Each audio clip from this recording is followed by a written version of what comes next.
Bismillahirrahmanirrahim. Enyi watu, mcheni Mola wenu mlezi aliyekuumbeni kutokana na nafsi moja, na akamuumba mkewe kutoka nafsi ile ile, na akaeneza kutokana na wawili hao wanaume na wanawake wengi. Na tahadharini na Mwenyezi Mungu ambaye kwaye mnaombana na jamaa zenu.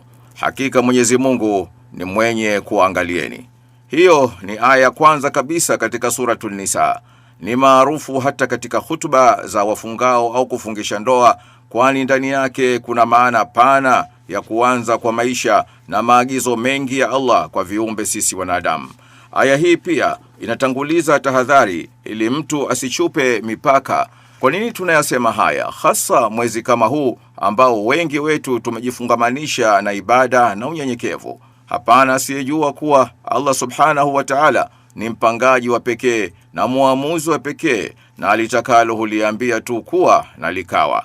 Sijua nalitumia kuwa joto kali, si kupwa na kujaa kwa maji ya bahari anakokupeleka yeye Allah subhanahu wa ta'ala kwa muda na namna ayatakayo.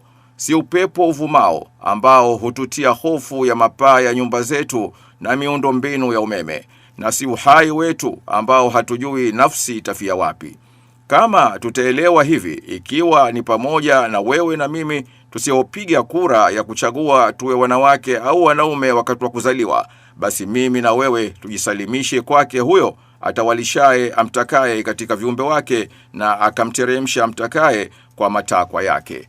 Maneno haya yachemshe akili yako na yangu sisi viumbe, na tujue hatima yetu jipya lipi. Tusitenganishe lolote la utashi wetu wa kidunia ndani ya hukumu zake, ili lile zuri alihukumie kinamna yake na lile ovu alilipe kwa uwezo wake alionao. Wala ustaraji wewe au mimi kuwa mmoja wetu ana uwezo zaidi ya uwezeshwaji wake aliopewa. Vyema autumie vyema umfaidishe, au autumie vibaya umuadhirishe. Kumekuwa na taharuki zisizokwisha kwa familia nzima au mmoja katika wana familia zetu anaithubutu kuvaa madaraka, huku akisahau kuwa aliyetuumba kaagiza, kaamrisha, asisitiza jambo lifuatwe hivyo hivyo lilivyo. Pili, akaleta manabii watoe ufafanuzi wa amri zake, kisha wanazuoni ambao wanaendelea kuzalika kila leo kwamba tuambiwe Allah kasema hivi na kifuateni kitabu chake, msibishane na msikatiane maamuzi kinyume na maagizo yake. Leo hii wapo watawala ndani ya koo zetu wanaothubutu kuwa maamiri au maamira, wanaokiuka taratibu za Allah, kusarifu mambo watakavyo na wasiambiwe. Hapo huwa ndio mwanzo wa hasama. Kuna ambao hawakusoma miongoni mwao, basi kwa usubari tu na nguvu mdomo wao wakaamua na wanafamilia waitikie tu amin. Lakini wapo waliosoma humo katika familia wakatumia fursa ya usomaji wao kuweza kuwaghilibu wengine, ikawa ndio fimbo ya kuwalaghai wasioelewa kati yao. Lakini kuna wengine katika familia hizo wa vichochezi, kwa kugawa koo zao wakapanga hili msilikubali, na wala hawana mashiko yoyote. Tukumbuke enyi waumini, tusiumbe wakati sharia zimeshawekwa na hukumu zimeshatayarishwa kabla uzao wetu. Inakuwaje unapanga mirathi utakavyo, eti hivi itakuwa ndio sawa, kila mmoja atapata haki yake? Nani kakupa mamlaka hayo? Kwa nini ukagombane na wataalamu wa mirathi unafuata maagizo ya Allah kwa Qur'ani kwa ubinafsi au akili yako inavyokupeleka?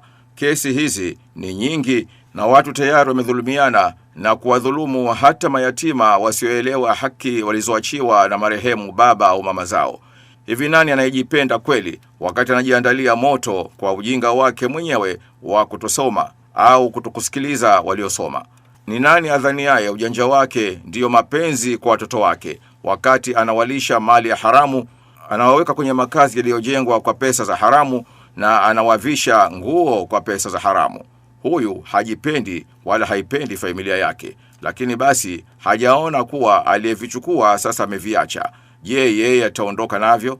Si vibaya katika majambo haya ya mirathi tukawa makini sana. Kuna madeni ya marehemu yasimuadhibu, mtendeeni haki kabla uvamizi wa mali zake. Kuna deni la Allah, kama hajaenda hija na uwezo alikuwa nao, basi kifo chake kisiondoshwe kwenye Uislamu wake na kuwa kafa kwa imani nyingine.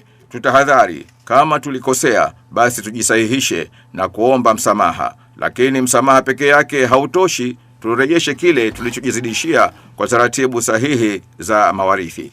10 la kwanza la rehma linamalizika.